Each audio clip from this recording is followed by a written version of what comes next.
चैतन्य स्वभावी भगवान आत्मा अनादि अनंत शुद्ध चैतन्य मात्र है। ज्ञान मात्र है।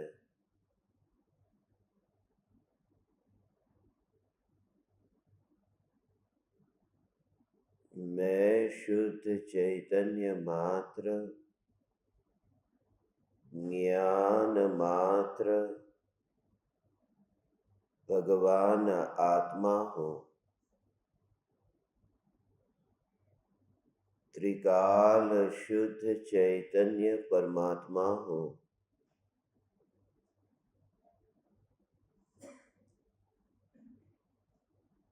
अगणित ज्ञेयों के प्रतिबिंबों से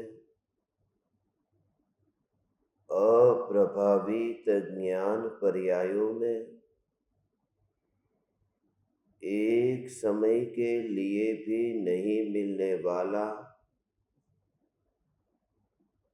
एक समय के लिए भी नहीं सिकुड़ने वाला, समस्त ऋणानुबंध से न्यारा अबंध चैतन्य परमात्मा हूँ।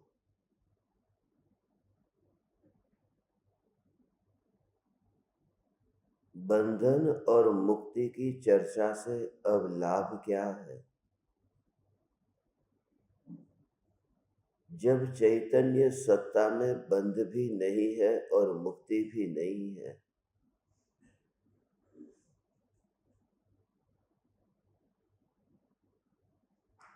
इसलिए एकमात्र अंतर्नाथ चैतन्य ही निरंतर बना रहे।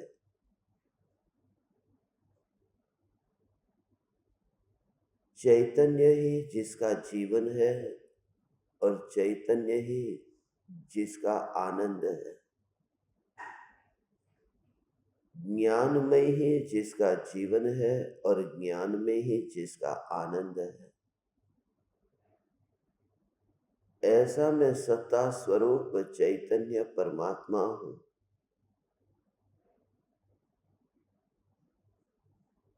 अनंत परद्रव्य ज्ञान में प्रतिबिंबित हुए। पूर्व में अनंत देह ज्ञान में जानने में आए।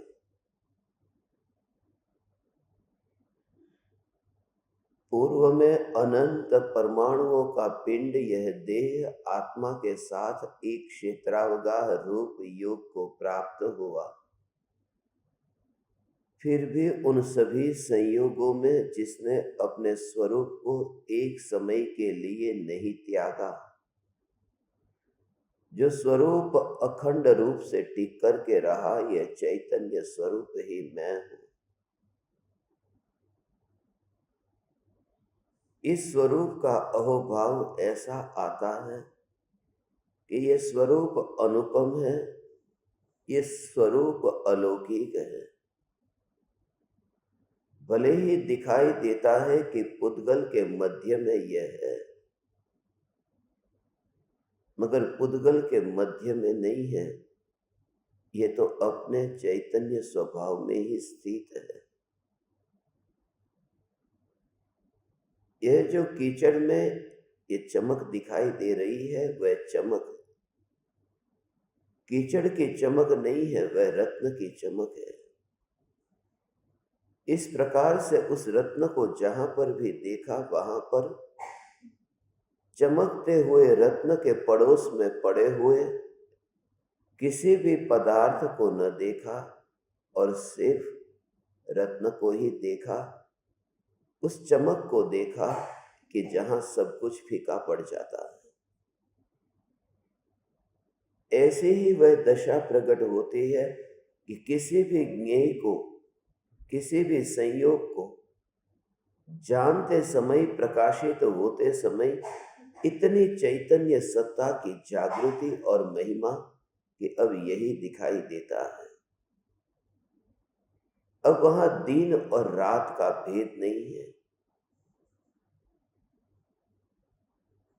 अब तो एक ही चैतन्य, चैतन्य चैतन्य ही, जिसके अंतर में, दृष्टि में, ज्ञान में, परिणति में, ध्यान में और संपूर्ण जीवन में यही है कि बस चैतन्य के अतिरिक्त और कुछ भी नहीं।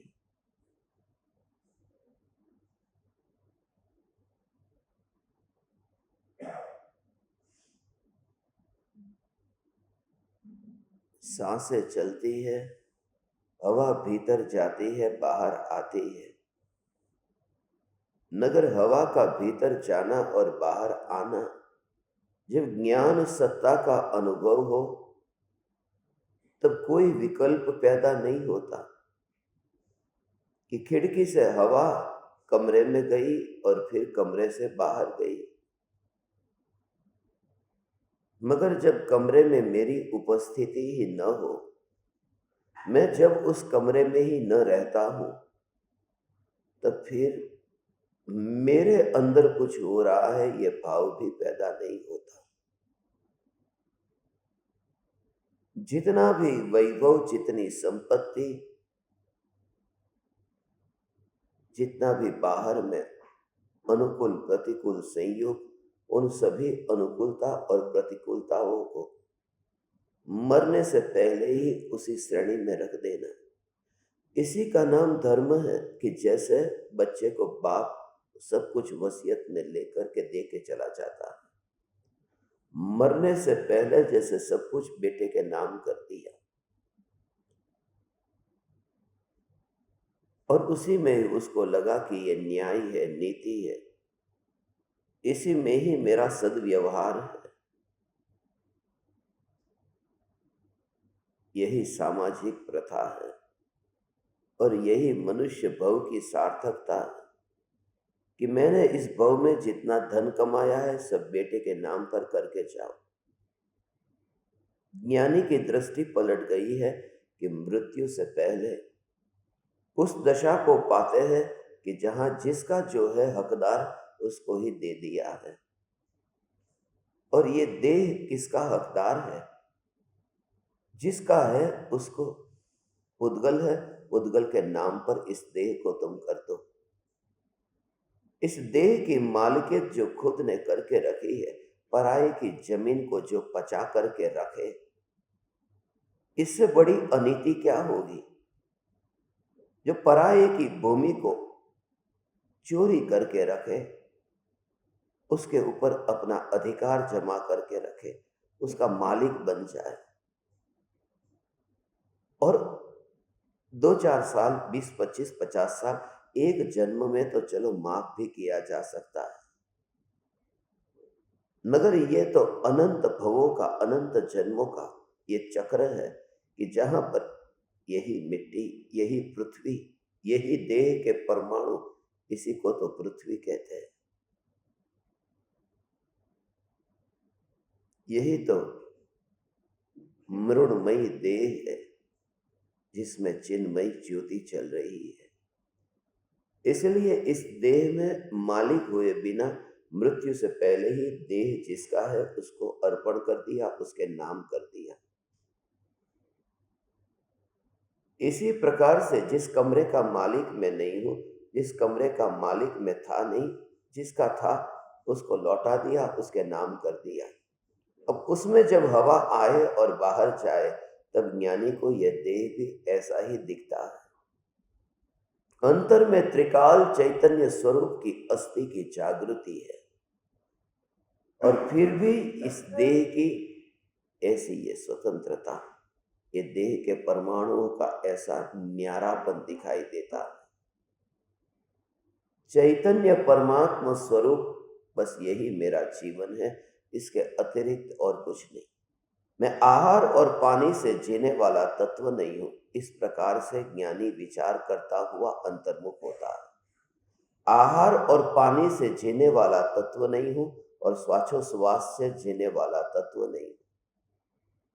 आहार और पानी, श्वासोश्वास, ये सब बाहर की क्रिया है। मैं तो कर्म के उदय के निमित्त से जीने वाला हूं, कोई मुझे मार नहीं सकता। ना ही मैं आयु कर्म के उदय से जीता हूं, न ही मैं श्वासोश्वास और आहार पानी से जीता हूं। आहार पानी और श्वासोश्वास ये बहिरंग निमित्त है। आयु कर्म का उदय ये अंतरंग निमित्त है।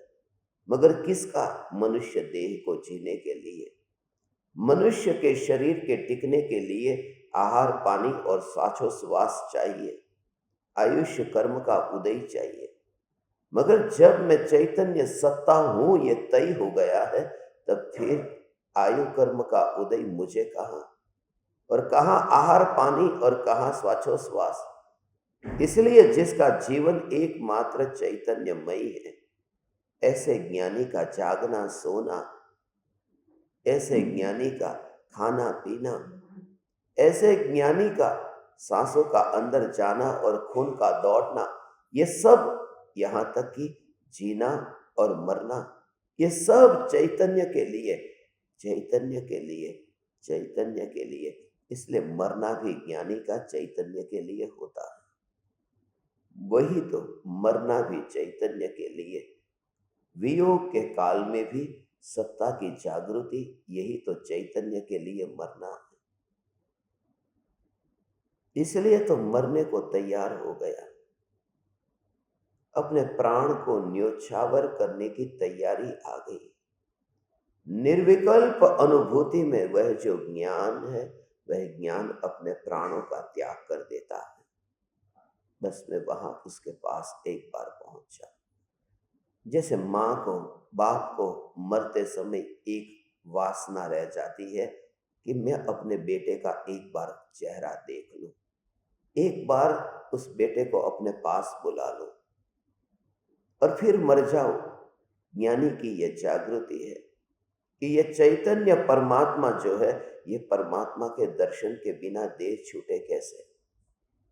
इसलिए ये चैतन्य परमात्मा परमात्मा परमात्मा के दर्शन के बिना ये देह छूटे कैसे। और वहां वासना नहीं है, क्योंकि पराई की चाह नहीं है न, यहाँ तो स्वभाव की अनुभूति है। यहाँ तो मैं ही चैतन्य हूं, ऐसा अभेद अनुभव है। वहां पर किसी और का अपने पास बुलाना या इंतजार करना, ऐसी पराधीनता नहीं है। एक समय में यह चैतन्य परमात्मा अनुभव में आते ही ज्ञानी का जीवन चैतन्यमयी हो गया। अब यह जीवन ही चैतन्यमयी है। अब इस जीवन में और कुछ भी, ये मिट्टी के जीवन में मेरा कुछ भी नहीं। और इस वजह से इस शरीर को न तो मैं नष्ट करता हूं, न तो मैं उसे कुछ बैर बिखेर करता हूं, कुछ भी नहीं, ये चलता रहता है। जिस कंकड़ को मैंने हीरा पकड़ करके रखा था, उस कंकड़ का पता चला कि सामने तो जो चमकता हुआ दिख रहा है, अरे ये हीरा है, यहां तो कोई चमक है ही नहीं। तुरंत ही कोई हथौड़ी लेकर के उस पत्थर को तोड़ करके उसकी मिट्टी और चूर्ण करके उसको फिर सागर में फेंक दूं, इतनी झंझट तो कोई करता नहीं। सिर्फ हीरे को देख करके उस पत्थर के टुकड़े को भूल ही जाता है, कहां पड़ा पता नहीं।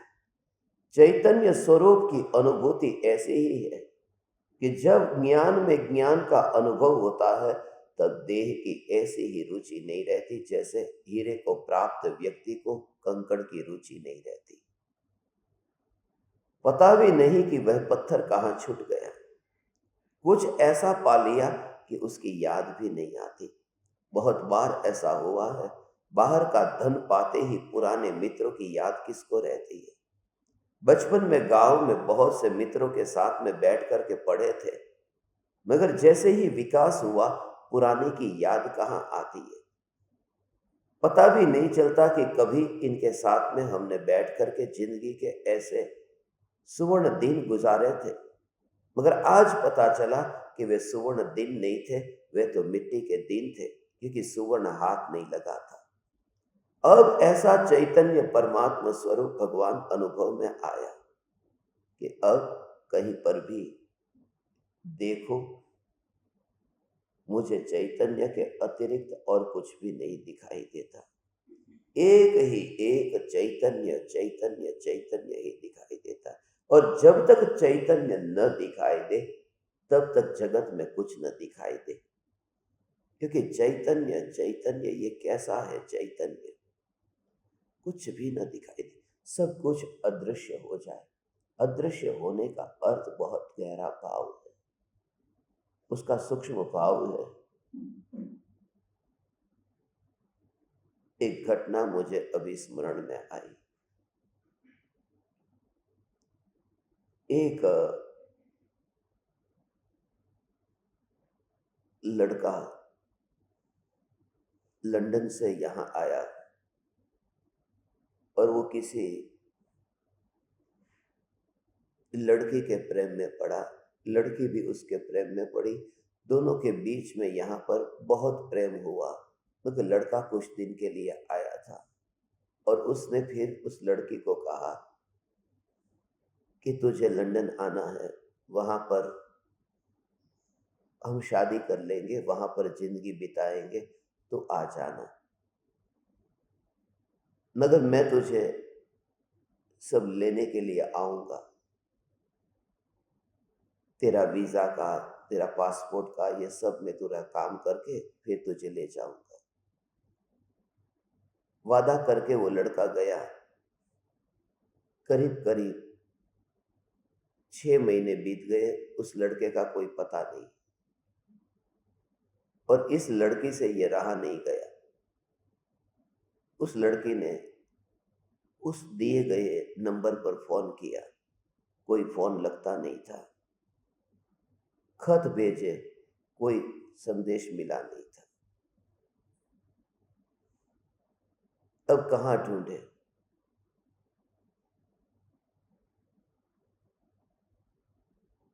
उसने बहुत खोज की कि मैं कैसे जाऊं। अब बहुत प्रेम में पड़ी थी वह। जब उससे रहा नहीं गया तब वो कैसे भी करके यहाँ वहां से धन इकट्ठा करके वो खुद लंदन चली गई। वहां जाकर के जैसे ही वहां हीथ्रो एयरपोर्ट पर उतरी, वहां से बाहर निकली, उसे अपने प्रेमी पर जितनी श्रद्धा थी वह श्रद्धा भी चली गई। इसलिए क्योंकि प्रेमी ने बोला था कि लंदन, ब्रिटेन, ये यूके, ये दुनिया का ऐसा देश है जिसने भारत पर इतने बरसों तक शासन किया, और वहाँ की इमारत भी देखो, वहाँ की स्वच्छता देखो, वहाँ के लोग देखो, वहाँ की रीति रिवाज तुम वहाँ का देखो, तुम उसे देख करके तुम्हें लगेगा कि मैं कहाँ आ गई, कोई स्वर्ग में आ गई। और वहां जाकर के वो ढूंढ रही है कि जो पता दिया था उस पते पर भी गई, कोई पता नहीं, वहां मिला ही नहीं।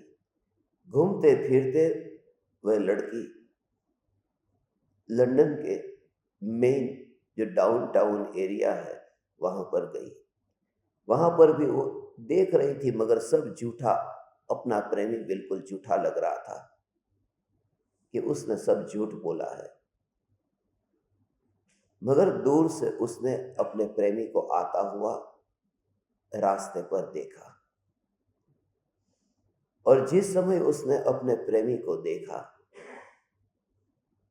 देखते ही उस प्रेमी के पीछे एक ऊंची इमारत थी, दूसरी ऊंची इमारत थी, बड़ी बड़ी दुकानें थी, बड़ी बड़ी गाड़ियां थी, लोग सब गोरे गोरे लोग थे। ये सब दृश्य उसने देखा।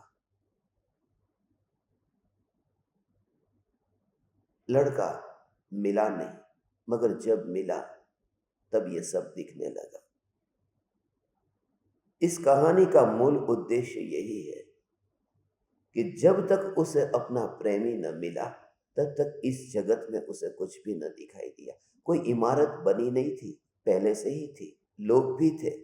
वह लंदन जो सौंदर्य से भरा था वो पहले भी था। मगर जब तक तुम्हारा प्रेमी तुम्हें न मिले, तुम्हें सब कुछ सुना सुना लगे, चैन न पड़े, कहीं रस न आए, बिल्कुल जैसे दुनिया में कुछ और है ही नहीं। ऐसी अंतर में एक साधक के चैतन्य की दृष्टि होती है, 6 महीने के भीतर वह पा लेता है। मगर बहुत इंतजार किया और इस स्थिति तक पहुंच गया है कि जब तक आत्मा नहीं मिलता तब तक उसे कुछ नहीं दिखता, क्योंकि जो कुछ भी दिखता है उसमें वह आत्मा को ही देखता है। उसका खाना पीना सब चैतन्यमय, सब चैतन्यमय। हे ज्ञान दीपक, आज हम मुनिवर राम सिंह के पाहुड़ दोहा की उस गाथा में प्रवेश करते हैं, जिस गाथा को लेकर के ही मैंने जब भी मुनिवर राम सिंह का स्मरण किया है या फिर पाहुड़ दोहा का स्मरण किया है, और जो गाथा मुनिवर राम सिंह के पाहुड़ दोहा के 222 गाथाओं का सार है, जो गाथा ऋणानुबंध से मुक्ति के लिए एक परम औषधि है, और जो गाथा हमारा जीवन बन सकती है, जो गाथा ऋणानुबंध मुक्ति मिशन के इस शिविर का मक्खन है, इसलिए उस गाथा को सबसे अंत में रखा। सबसे अंत में ये गाथा रखी। इन वचनों को पढ़ करके, इन वचनों को कूड़ेदान में डाल करके उसके अंदर के मक्खन को ही, उस रस को ही हम पीते हैं। और यही भाव मुनिवर राम सिंह का है कि तू इस कूड़े को तो फिर पकड़ना मत, तो इस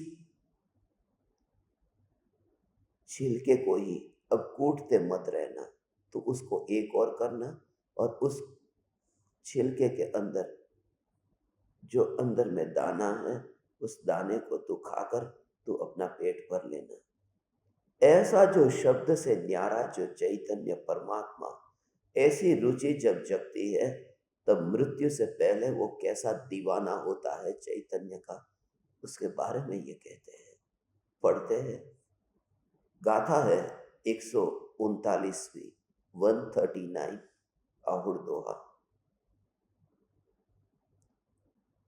कासु समाही करहु को अंचऊम, छोपो अछोपो भणिवी को वंचऊम, हल सही कलह केण सम्मानऊम, जहिम जहिम जोवहुम तहिम अपाण हो।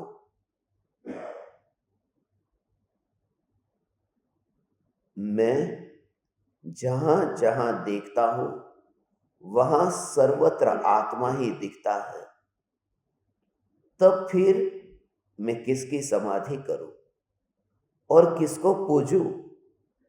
छूत अछूत कहकर किसका तिरस्कार करूं? हर्ष या क्लेश किसके साथ करूं और सम्मान किसका करूं? मैं जहां जहां देखता हूं वहां सर्वत्र आत्मा ही दिखता है। वहां न समाधि रहती है, वहां न पूजा रहती है, वहां न छूत अछूत रहता है। ये छूता छूत का ये दोष, ये विकृति मुनिवर राम सिंह के काल में भी रही होगी, इसलिए उन्होंने खास इस प्रकार से लिखा, छूत अछूत कहकर किसका तिरस्कार करो। देखिए सिंह थे ने, मुनिवर राम सिंह, ये राम सिंह थे, इसलिए ये भाव आया था, क्योंकि अगले महीने से हमें इस पर सत्संग प्रारंभ करना है, इसलिए ये भाव आया था। बहुत बहुत बहुत बहुत अद्भुत ये वचन है। सत्संग होगा ये पूरे शास्त्र पर। मैं जहां जहां देखता हूं वहां सर्वत्र आत्मा ही दिखता है।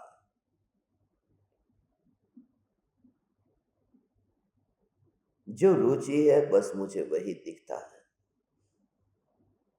जो रुचि है वही दिखता है और कुछ नहीं दिखता। मैं जहां जहां देखता हूं वहां आत्मा ही दिखता है। बस ऐसा चैतन्य चैतन्य चैतन्य। क्योंकि ज्ञेयों में मैं अज्ञान की कल्पना नहीं करता हूं, मैं ज्ञान में अज्ञेयों की कल्पना नहीं करता हूं। मैं पर में अपने को विराजमान नहीं करता हूं। मैं अपने में परज्ञेयों को विराजमान नहीं करता हूं। इतना विवेक जिस मनुष्य के भीतर है, वो इतना विवेकी होने पर भी वो इतना अज्ञानी और मूढ़ कैसे हो सकता है। मैं जहां जहां देखूं वहां मुझे आत्मा ही दिखाई देता है। वही दृष्टि में आता है जैसे मोची को सभी के जूते ही दिखाई देते हैं, जैसे कपड़े के व्यापारी को सबके कपड़े दिखाई देते हैं, जैसे सुनार को सोना चांदी ये गहने यही दिखाई देता है। और भूखे को यदि तुम पूछो कि उसमें तुझे बुढ़िया दिखाई देती है या नहीं चांद में, वो कहता है कि न कोई चांद में सुंदर स्त्री का चेहरा दिखाई देता है, न बुढ़िया दिखाई देती है, मुझे उस चांद में रोटी दिखाई देती है। क्योंकि जैसा अंतर में है बाहर में वही वही वही दिखाई देता है। इसलिए हे चैतन्य परमात्मा, जैसा अंतर में होगा ऐसा बाहर में दिखाई देता है। यही कारण है पापी को सभी पापी दिखाई देते हैं। भय से भरे हुए को हर कुत्ते काटने वाले दिखाई देते हैं।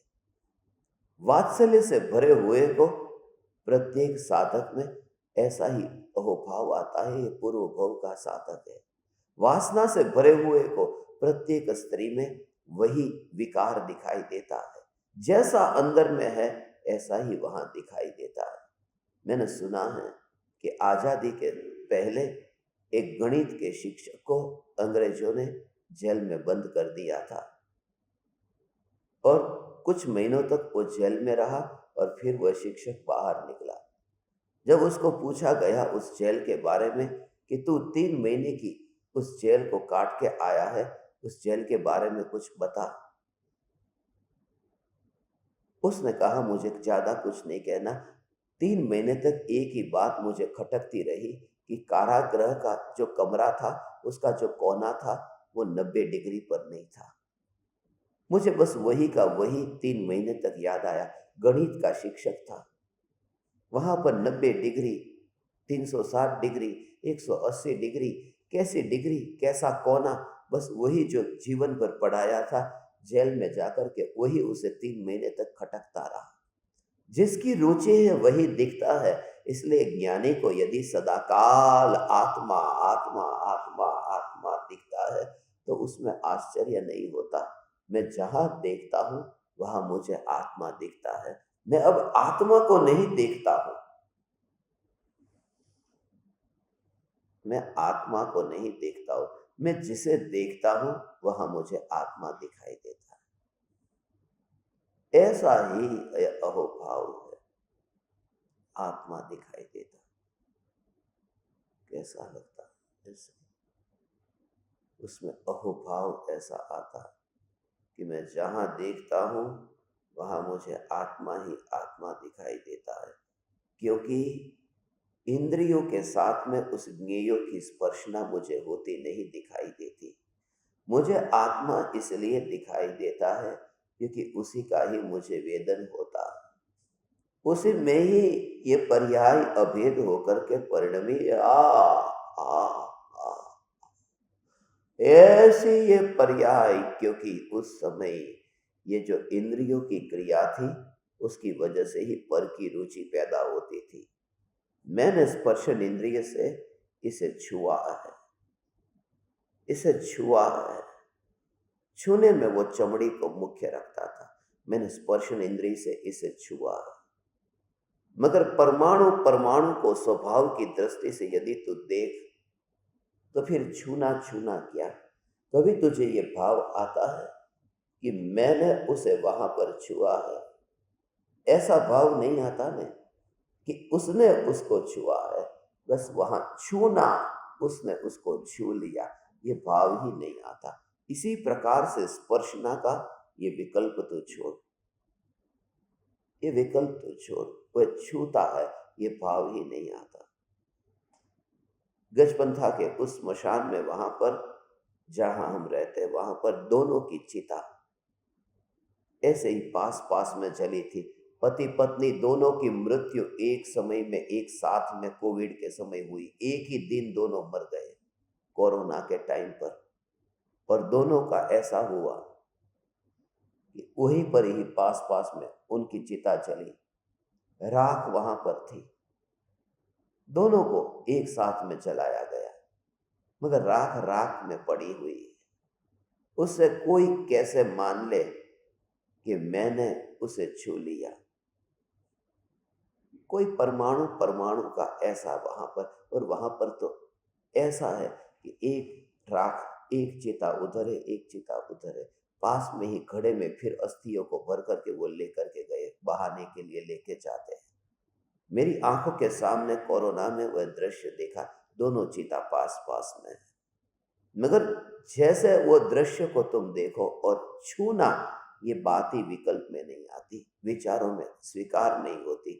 ऐसे ही जब तुम पत्नी का शरीर छुओ, बेटे का शरीर छुओ, तुम भाई का शरीर छुओ, तुम मित्र को हाथ मिलाओ, ये कोई भी जब छूने की क्रिया हो, उस समय ये जागृति कि राख का राख से छूना होने के कारण मैं कैसे मानूं कि मैंने छुआ, क्योंकि सत्ता तो ज्ञान से भरी है जिसमें स्पर्श नाम का स्वभाव नहीं है, जो अबद्ध अस्पृष्ट है, जो स्पर्शना जिसके अंदर ही नहीं है। इसलिए तुझे उस ज्ञान का अनुभव ऐसा होगा। और उस समय जो तेरे अंदर जो पर का रस था, राग था, भोग की वृत्ति थी, वह वृत्ति खत्म हो गई। तो उस समय सिद्ध पुरुष होकर के वहां रह गया है। उस समय बस तेरा मनुष्य जीवन अब सफल हो गया। तूने अब उस चिता पर चढ़ने से पहले ही तो यहाँ पर अपने सिद्ध स्वरूप में ही तो सिद्धालय पर विराजमान हो गया है। ऐसा चैतन्य परमात्मा पूर्णानंद प्रभु तू वहां पर आ गया जहां तू है, जो तेरा असली स्वरूप है।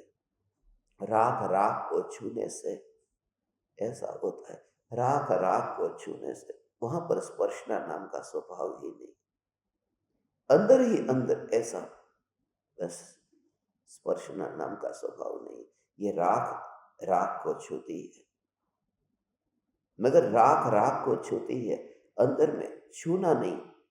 अपने शरीर को ही, मुझे बुखार आ गया है, ये आज शरीर बहुत गर्म हो गया है, ये हाथ, ये हाथ, ये ललाट, इनको छुआ, गर्म हुआ, मगर ये गर्म यहाँ पर अनुभव हुआ या यहाँ पर अनुभव हुआ, दो में से अनुभव हुआ कहाँ पर?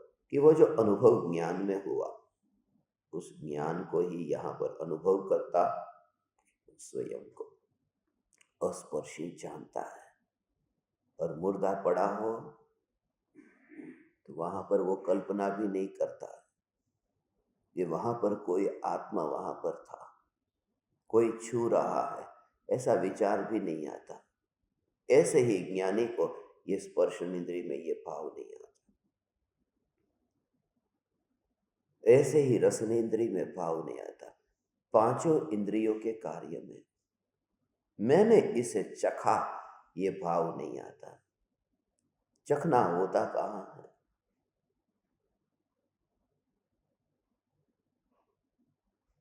वहां कौन है जहां जानना हो रहा है, चखना नहीं हो रहा। उस समय भी यदि तुम अनुभव स्वभाव को ही मुख्य करके देखो और उसकी रुचि हो कि बस ये क्या होगा जो थोड़ी देर पहले नहीं होता था, और अब क्या होगा, ये जो चखा है ये क्या चखा है? थोड़ी देर पहले ये पर्याय पैदा नहीं हुई थी। कौन सी पर्याय? ये मीठा है। ये जो मीठा है, ऐसा जो अभिज्ञान हुआ, जैसे ही बिल्कुल 12 बजे ये कोर, ये मिष्टान, ये जीभ पर गया, तो 12 से पहले ये मीठा ऐसा ज्ञान नहीं हुआ था, और तब ज्ञान हुआ। उन दोनों को अलग करना, ये चखने को और उस समय जो ज्ञान है, ये मीठा ऐसे ज्ञान की पर्याय ये उत्पन्न हुई। रसगुल्ला पहले था, जीभ पहले भी थी। रसगुल्ला और जीभ का मिलन, उस घटना को प्रधानता मत देना।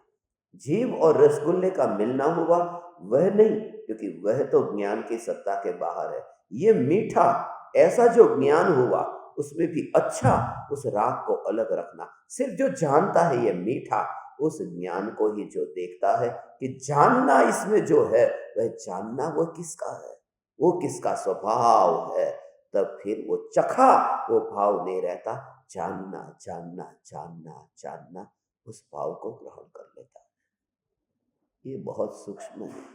यदि ये कह करके भी तुमने नहीं पाया तो समोसरण में भी नहीं पा सकते, क्योंकि इस कहने में मेरे अनुभव के प्राण हैं। और यदि जिंदा प्राण तुम्हें न जगा सके तो और कुछ नहीं हो सकता। इसलिए आपसे ये कहता हूं, ये जिंदा प्राण है कि उस समय जैसे ही तुम परमाणु परमाणु की स्पर्श ना हुई, जीभ और रसगुल्ले की स्पर्श ना हुई, बस दोनों में अब कोई फर्क नहीं। ऐसे ये परमाणु की स्पर्श ना हुई, अंतिम गंतव्य स्थान तो वही है, वही है, वही है। और ऐसा ही ये स्वरूप है, ये स्वरूप है। लोग गंगा में अस्थि बहाने जाते हैं। हम भी गए थे, पटना गए थे, ये सोचा था कि वहां गंगा बहती है, मगर वहां जाकर के देखा कि गंगा इतनी पवित्र है। वहां जाकर के लोग अस्थि बहाने उस गंगा में जाते हैं, अस्थि बहाने गंगा में जाते हैं। और वहां पर ही गंगा के किनारे पर आसपास में बसे हुए गांव के लोग वहां पर गंगा के किनारे पर जाकर के मल विसर्जन करते हैं। उसी पानी से फिर वो अपने शरीर को साफ करते हैं गंगा में, जिसको पवित्र गंगा कहते हैं, जहां लोग अस्थि बहाने जाते। हम गए थे, पूरा परिवार वहां गंगा को देखने गया था। इनको तो उल्टी हो जाए ऐसा हो गया, बदबू इतनी आती थी कि ये गंगा कहाँ पवित्र है। अब वहां बिहार में गए, मगर उस समय मुझे ये भाव आया था, वो मैंने किसी को बताया नहीं, मगर आज बता देता हूं। ये रसगुल्ले की बार बार बात आती है ना, इस वजह से कि दोनों बह गए। विस्टा भी वहां पर है और राख भी वहां पर है, बस अंत में दोनों गए तो गंगा में ही न। विस्टा भी उसने वहां पर गंगा में ही छोड़ दी और राख भी उसने वहां गंगा में ही बहा दी। जिस समय ये रसगुल्ला जीभ पर आता था, तब से ये विचार करता, क्योंकि तब रसगुल्ला बहुत अच्छा लगता था। तो रसगुल्ला जीभ पर आते ही रसगुल्ले का क्या होगा कि रसगुल्ला विस्ता हो जाएगा, और इस जीभ का क्या होगा कि जीभ राख हो जाएगी। कोई विस्ता गंगा में जाएगी, रसगुल्ला विस्ता होकर के गंगा में जाएगा, और ये जीभ राख होकर के गंगा में बहेगी। दोनों वहां पर ही जाएंगे, उनका गंतव्य स्थान एक है। सिर्फ उनका माध्यम, उनका स्टेशन, उनके बीच में विराम वो अलग अलग जगह है। जाना उनको एक एक गंगा में है। ऐसे ही जब इन परमाणुओं को, रसगुल्ले को जीभ पर देखा, और दोनों का एक ही गति है कि बस वहां जाकर के उसको मिलना है। अभी ये जीभ है, ये रसगुल्ला है, इनका मिलना, मगर उन दोनों का जहां जाना हो वहां हो, उन दोनों का जोड़ा जहां जाए वहां जाए, बीच में बिछुड़ जाए फिर मिल जाए। मगर इस समय यहां क्या हुआ है कि ज्ञान अनुभव में आया, बस इसमें चखना होता ही नहीं है। तब चखा ये भाव छूट जाए। ऐसा ही तीसरा है घ्राण इंद्रिय का, मैंने सूंघा, सूंघना नहीं।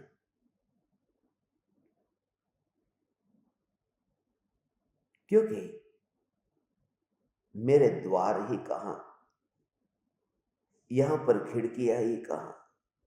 जब कमरा ही मेरा नहीं तो उस खिड़कियों से मैं हवा को कैसे अंदर लूं। मैं तो भीतर होना चाहिए न, मैं भीतर ही नहीं हूं, इसलिए मैं न सुगंध को न दुर्गंध को मैं लेता ही नहीं।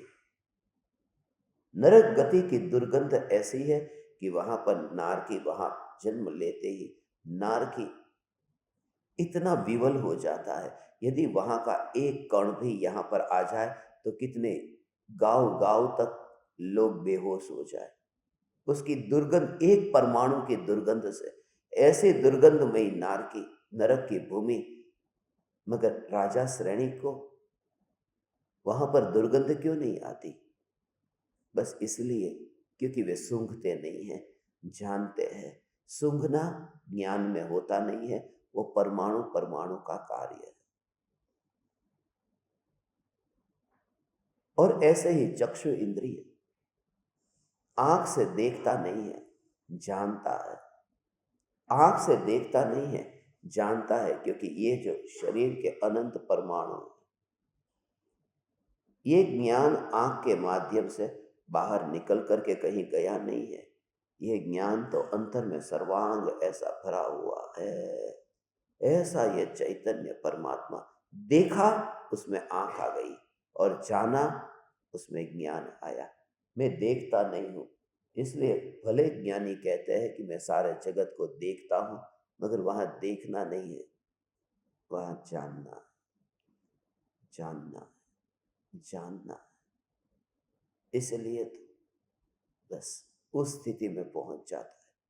जो आंख बंद हो जाती है, आंख बंद करने का कोई मूल प्रयोजन नहीं है, मगर यही कि मुर्दे की आंख जैसे बंद हो जाती है।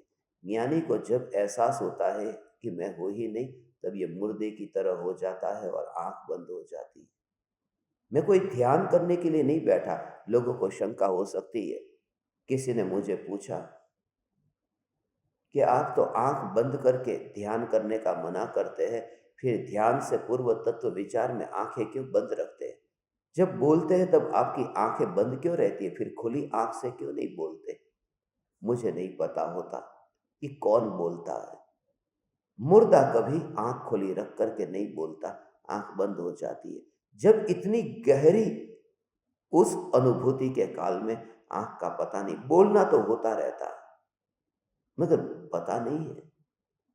इसलिए मुर्दा उस समय बोलता है।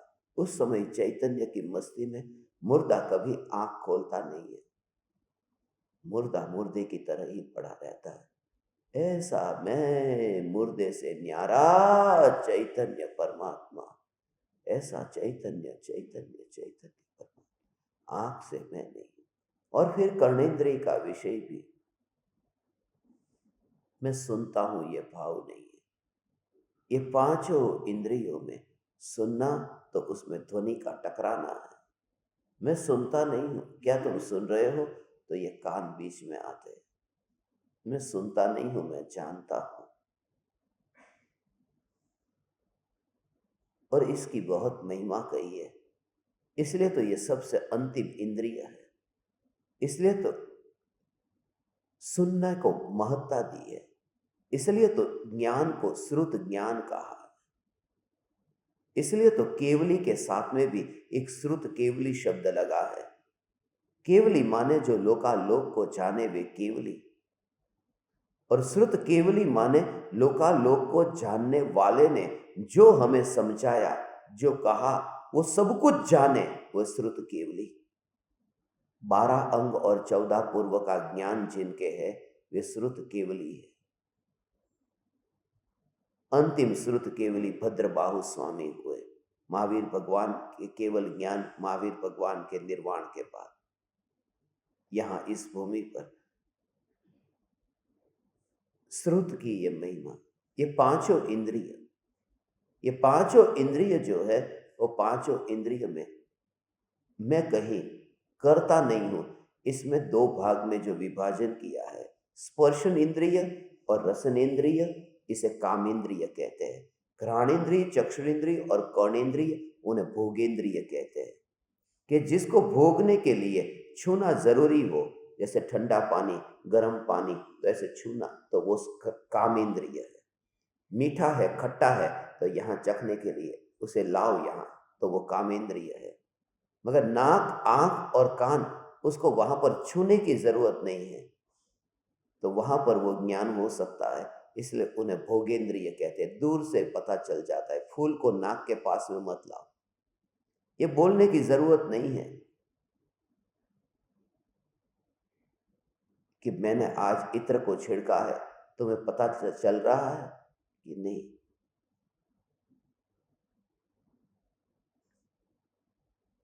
ज्ञानी ये बोलता ही नहीं है, उस अनुभूति को बोलता नहीं है।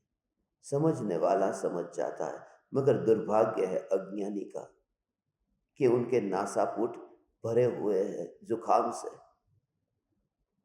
मोह के जुखाम से भरे हैं कि वह उस सुगंध का अनुभव नहीं कर पाता पास में बैठ करके भी। इसलिए ये कहा घ्राणेन्द्रिय, चक्षुरेंद्रिय, कर्णेन्द्रिय ये सब भोगेंद्रिय है। और गहराई में जाओ तो जिन जिन इंद्रियों को हम कहते हैं कामेंद्रिय, ये पूरा एक शरीर है। स्पर्श इंद्रिय वो एक सिंगल वन पीस है। रसनेन्द्रिय एक है, ये जीव एक है। मगर जो घ्राणेन्द्रिय है, चक्षुरेंद्रिय, कर्णेन्द्रिय, जो भोगेंद्रिय होती है वे दो दो होती है। इसलिए नाक दो है, आंख दो है और कान दो है। और यदि उसके गहराई में जाओ तो हमारे शरीर की जो रचना हुई है, एक इंद्रिय से दूसरी इंद्रिय, दूसरी से तीसरी इंद्रिय, ऐसे क्रमशः इंद्रियों का विस्तार करो तो विस्तार ज्ञान का बढ़ता जाता है। इसलिए 2 इंद्रिय का ज्ञान ज्यादा है, 3 इंद्रिय का और ज्यादा, 4 इंद्रिय का और ज्यादा, पंचेंद्रिय का और ज्यादा। इसलिए इसमें तो एक पूरा एक सिंगल पीस आ गया। मगर उसमें भी फिर अब विशेष विशेष करते हुए वह चाहते हैं। तो यहां पर जीभ आती है, एक एक में ऐसे देखेंगे तो यहां पर जीभ आती है और जीभ के ऊपर फिर यहां नाक है। एक एक करके ऊपर इंद्रिय जाती है और उसमें भी ये जीभ है, ये जीभ ये एक है। उसके बाद में जो तीसरी इंद्री, दो के बीच का जो गैप है ये थोड़ा कम है। और उसके बाद में चौथी इंद्री, उसके बीच का गैप है थोड़ा ज्यादा है। उसके बाद में जो पांचवी इंद्रिय, उसका गैप है वो और ज्यादा है। इसे से करते करते ये बताना चाहते हैं कि इंद्रियां जैसे बढ़ती है उनका विस्तार भी बढ़ता है। ज्ञान का विस्तार। और जो मन है वो मन का तो और ही, वो तो जो इंद्रियों से जाना था दूर दूर का, वो अभी यहाँ पर सोच करके। मगर ज्ञानी सोचता नहीं है, जानता है। ये बहुत रहस्यमयी ये पुकार है राम सिंह की।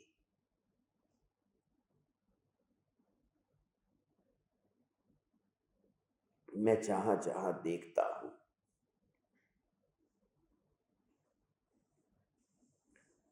वहां सर्वत्र ही आत्मा दिखता है। तब फिर मैं किसकी समाधि करूं और किसको पूछूं?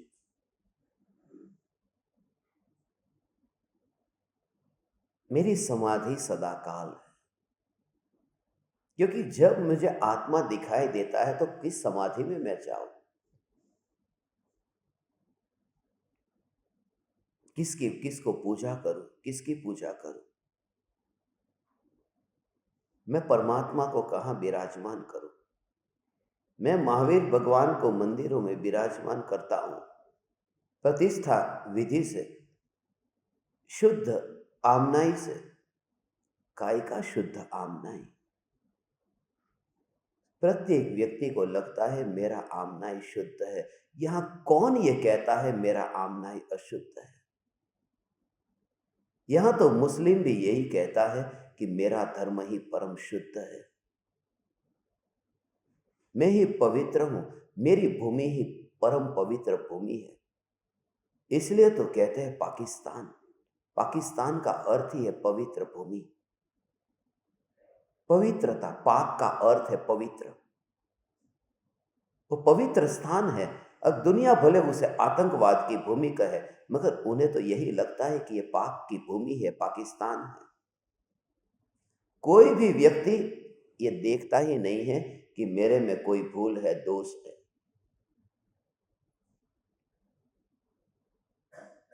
और सबसे बड़ा दोष मुझ में तो यही है कि परमात्मा को जब मैं इतनी शुद्धि से वहां पर विराजमान करता हूं और पूजा करता हूं, मगर जीवंत परमात्मा को मैंने मांस पर क्यों विराजमान करके रखा है? उसे क्यों नहीं उठा लेता? उसे बिठाया क्यों वहां पर? इस चैतन्य मूर्ति को बिठाने के लिए मुझे कोई दूसरी वेदी न मिली कि मांस की वेदी पर मैंने बिठाया? उस पाप का जिम्मेवार कौन है?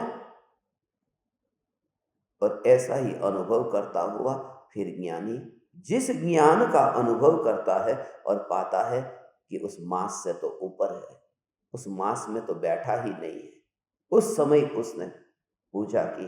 ज्ञानी ये पूजा प्रति समय करते हैं। छूत अछूत कह के मैं किसका तिरस्कार करूं? मैं इसको छूता हूं, इसको नहीं छूता हूं। इस वजह से ही तो इस गांव में एक मंदिर और भी था, मगर बहुत हालत खराब थे, इसलिए तो ये दूसरा मंदिर बनाना पड़ा। ये कोई नीची जाति का व्यक्ति वहां पर किसी को छू ले तो छूता छूत का भेद हो जाए, क्योंकि बचपन में मैंने ये खुद ने अनुभव किया। जहां पर इस प्रकार की विकृति हो, ऐसे मंदिर में भी मत जाना। कि जहां पर मंदिर अपवित्र होता हो, मंदिर अपवित्र हो गया, ये तो ऐसे हुआ कि जैसे किसी ने बीमारी को मिटाने के लिए औषधि ली और औषधि ही बीमार पड़ गई। कोई बीमार था और मंदिर गया और मंदिर ही अब गंदा हो गया। इसलिए छूता छूत कहकर मैं किसका तिरस्कार करूं? यही तो भारत देश तीर्थंकरों का देश, ज्ञानियों का देश, महापुरुषों का देश है। दुनिया का पवित्र में पवित्र देश तो भारत है, शुद्ध पवित्र देश है। मगर एक गांव में 5 जाति के लोग हैं तो 5 स्मशान मैंने भारत में देखे, जो पवित्र देश है। अलग अलग जातियों का स्मशान अलग अलग है। एक जाति का दूसरी जाति के स्मशान में उस मुर्दे को जला भी नहीं सकता। जलाए तो बस कुत्ते की तरह भौंकने लगे कि तू मेरी गली में क्यों आ गया। इसलिए कोई भूमि पवित्र नहीं है। इसलिए बस मैं जहां देखता हूं वहां मुझे ज्ञान की स्पर्शना होती है। ज्ञान को ही मैं छूता रहता हूं, तब फिर कहां छूता छूत का भाव रहा। मैं पर को नहीं छूता, मैं ज्ञान को छूता हूं।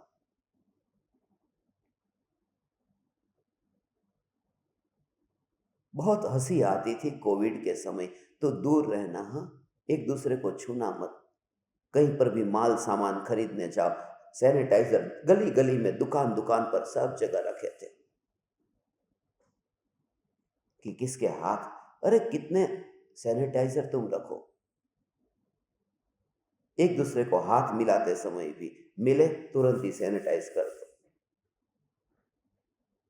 और जो रुपये इतने गंदे बदबू वाले पसीने वाले हजारों लोगों के हाथ में गए, उस रुपये को किसने सैनिटाइज किया था? इनमें से बैठे उनने रुपये को सैनिटाइज नहीं किया, जिसको खास करना चाहिए था। सबसे गंदी चीज इस दुनिया में कोई हो तो रुपये है। देखिए, गाड़ी में तो एक आध ड्राइवर हाथ लगाता है, घर का मालिक लगाता है, 2-4 ड्राइवर हाथ लगाते, वो स्टेयरिंग इतना गंदा नहीं होता। ये बर्तन, ये गिलास इतने गंदे नहीं होते। किसी एक आध ने पानी पिया, 2-4 ने पिया, 25-50 ने पी लिया, कितना गंदा होगा। मगर जो हजारों के हाथ में घूम करके आई और इतनी गंदी, और फिर भी वो पूज्य है, लक्ष्मी देवी है।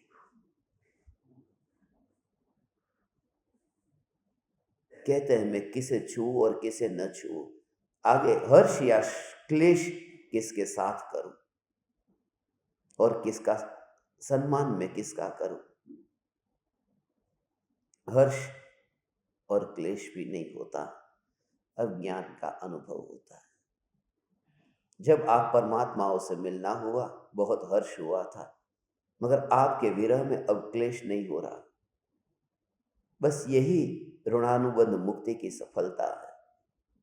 इसलिए अंत में अब मैं किसके योग में और किसके वियोग में, किसके मिलन में और किसके विरह में, अब मैं हर्ष करूं या शोक करूं। ऐसी चैतन्य की मस्ती इस समाधिमय सत्संग से मुझे प्राप्त हुई।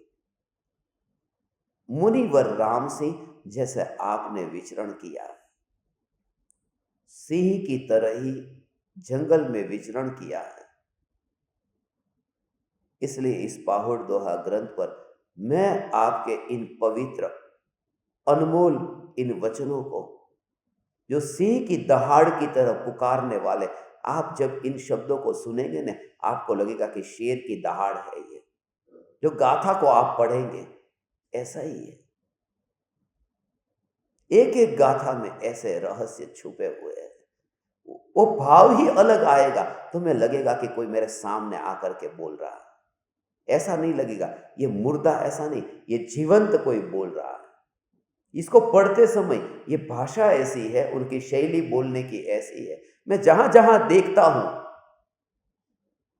वह मुझे सर्वत्र आत्मा दिखाई देता है। तो ऐसे ही जैसे वो सामने रह करके हमसे कहते हैं।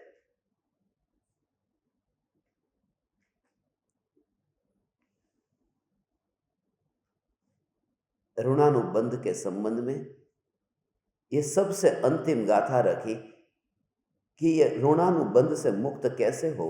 अंत में ये कह दिया, जहां देखता हूं वहां आत्मा ही दिखता है।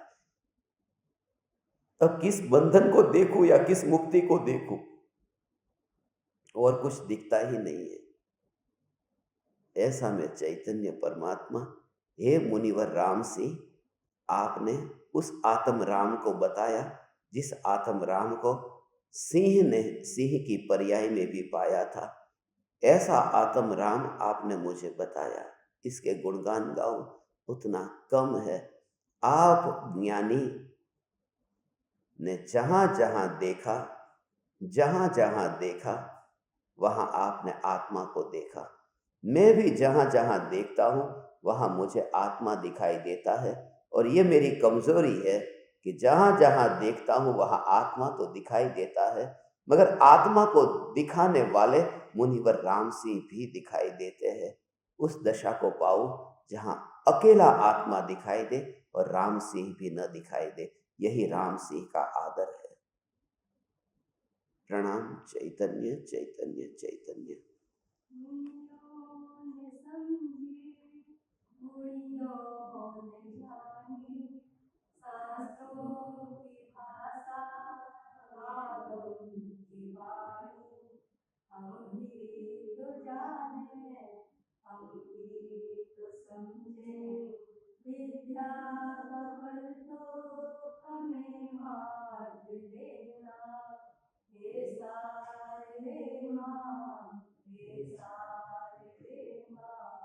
अज्ञानता से हमें न्याय देना। आओ आओ श्री सद्गुरु, करुणा सिंधु अपार। आप अमर पर प्रभु करो, आओ आओ पधार। देव शता देवी दशा, करते देहाती। आज्ञानी ना चरण